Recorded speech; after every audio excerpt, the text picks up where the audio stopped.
மக்களே, பாப்பாவுக்கு ரொம்ப நாளாக வாங்கணும்னு சொல்லி விஷ்லிஸ்ட்டில் வச்சுருந்ததை ஃபைனலாக அவங்க அப்பா எக்ஸிக்யூட் பண்ணி வாங்கிட்டாங்க. ஹெல்மெட்டு தான் சொல்கிறேன். நாங்கள் வந்துட்டு வாங்க போனது அவங்க அப்பாவுக்கு ஹெல்மெட் வாங்கிறதுக்கு. போகிற போக்கில் இந்த அம்மாவுக்கும் எடுத்தாச்சு. ஒவ்வொரு ஹெல்மெட்டாக வச்சு பார்த்துட்டு இருந்தாங்க. ஏன்னா ஸ்கூல் 1 கிலோமீட்டருக்குள்ளே தான் இருக்குது. எதுக்கு தேவையில்லாமல் ஹெல்மெட்டு அப்படின்னு சொல்லி தான் வேண்டான்னு சொல்லி இத்தனை நாள் தள்ளி போட்டுட்டு இருந்தேன். பட் ஃபைனலாக வாங்கிட்டாங்க.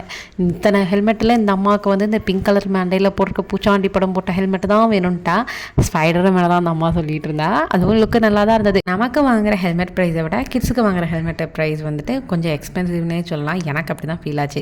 உங்களுக்கு இந்த மாதிரி ஃபீல் ஆயிருந்ததுன்னா கமெண்ட்டில் ஷேர் பண்ணுங்கள். அப்படியே வந்துட்டு வண்டியை மந்த்லி பர்ச்சேஸ்க்காக லூலு மாலுக்கு போயாச்சு. போனோன்னே எங்களுக்கு ரொம்ப சர்ப்ரைஸாக இருந்தது. ஏன்னா எந்த ஒரு டெக்காருமே அவங்க வந்து என்ன செய்யலைன்னா டிஸ்மேண்ட்லிங் பண்ணாமல் வச்சுருந்தாங்க. கிறிஸ்மஸ்க்கு வச்சுருந்ததை நாங்கள் இதெல்லாம் எடுத்துருப்பாங்க அப்படிங்கிற மாதிரி தான் நினச்சோம். பட் எடுக்கல. அப்படியே ஃபோட்டோஸ்லாம் எடுத்துகிட்டு பர்ச்சேஸையுமே முடிச்சுட்டு வந்துட்டோம்.